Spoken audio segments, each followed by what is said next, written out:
How long did you guys pursue this customer, Dave? I think you said his name is. Yeah. How long were you pursuing him before you cracked crystal on that first one?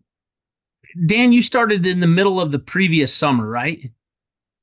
Yeah, I would say a good 6 months. Um, and like David mentioned, childhood friends, good family friends, grew up together. He grew up with the dairy background as well. His parents used to dairy. My parents used to dairy. Why was it, do you think, that he was not doing any business with Intermountain prior to you coming on the scene, Daniel? What was his experience, or what was it that was keeping him from working with you guys? He knew the previous salesman, which I believe, David, it was right before you came on. Had kind of known him from other businesses. Just kind of had a sour taste in his mouth on, he had demoed a forage harvester. Didn't really get, I guess, the support. I know there was, at one point, they had demoed a New Holland swather. The salesman, who's no longer with us, just dropped it off and only wanted it to demo it to Dave himself. And at that point, Dave was still early off in his business. He was still running a chopper himself. And he's like, hey, like, I'm going to put my main guy in it. And he's the one that's running it. I need his essentially blessing, to make sure that he's going to be running it. He's going to be servicing it. So he just kind of had a sour taste in his mouth. And before Jared Hunt took over, it was Twin Falls Tractor. I wouldn't say they had the best reputation. Am I wrong, David? Yeah, I would just say it was a different thought Mentality? process. So Jared bought Intermountain or Mini Cash equipment down in our Hayburn location. That was the first Intermountain New Holland location. When he bought that location, just having iron on the lot tripled his sales, because Mini Cash had kind of turned into this, we're not going to stock equipment. If you want it, you need to order it, blah, blah, blah. It's not the way it works in ag. At least in Southern Idaho, if you don't have the equipment, they're not going to buy it. And so then in 2016, they started negotiations on buying Twin Falls Tractor. I think the biggest thing that at least is new for us in the Southern Idaho area, Jared grew up farming. He was a farmer for quite a few years. I grew up farming. We understand a farmer. We understand their thought process. We've been there. We've paid those repair bills. We've all bought whether it's a personal car or a home good or equipment, and we didn't have an experience that we were like, man, I like that. I'm going to go back there. And so really my goal when I came over talking with Jared was, how do we make business simple? We want to make it easy to work with, not just us, but our parts guys, our service guys.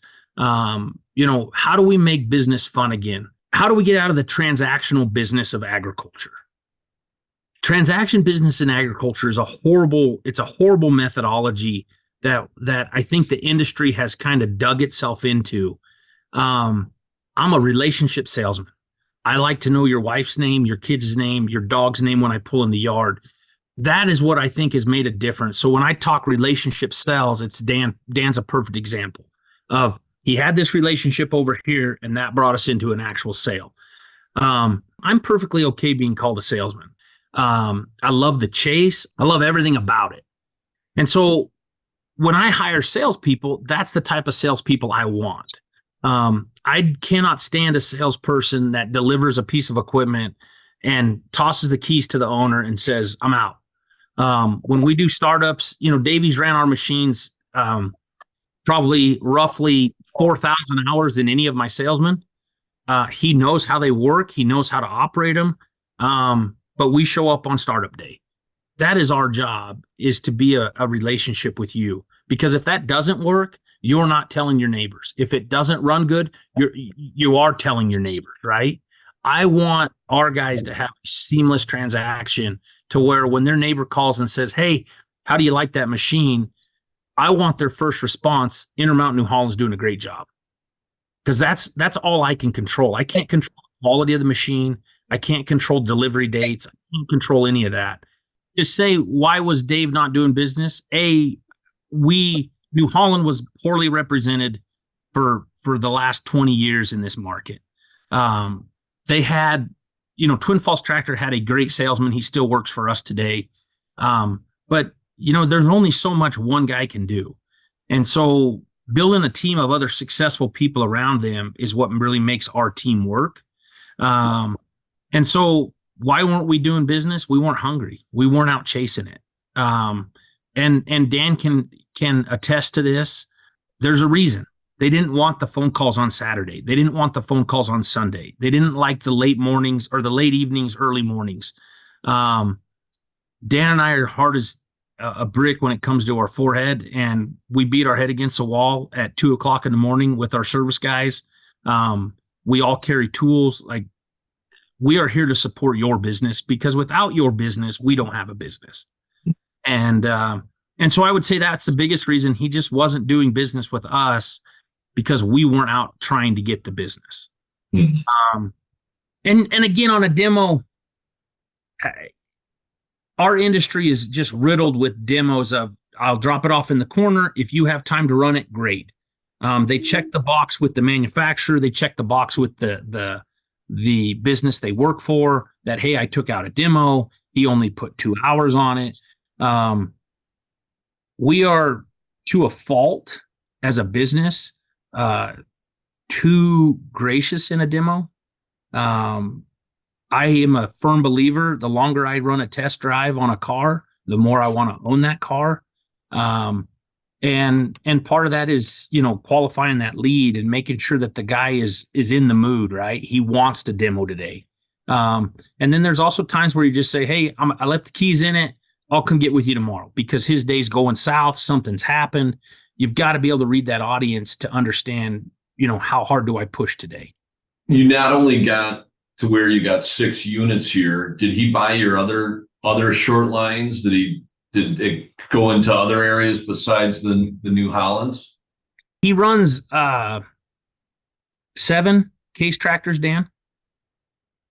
Yes. So 2 Magnum 250 horse pull-in mergers. And then he's got 5 articulating case tractors.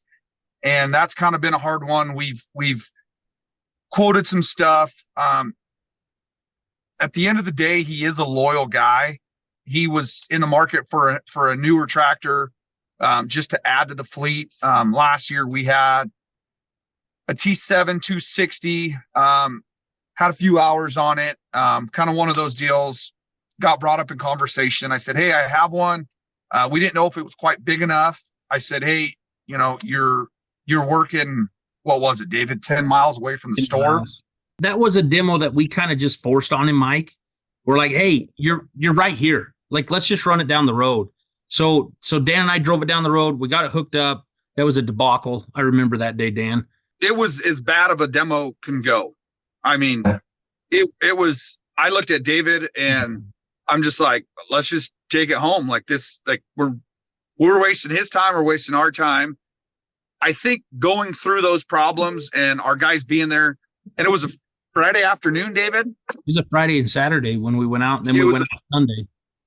We went out Saturday, we went out Sunday, and his operators, his main crew guys were just like, hey, we get it. Like, things happen. Like, the biggest thing is you guys are here. You guys are here late Friday. You guys are here early Saturday. Working through the issues and making it right.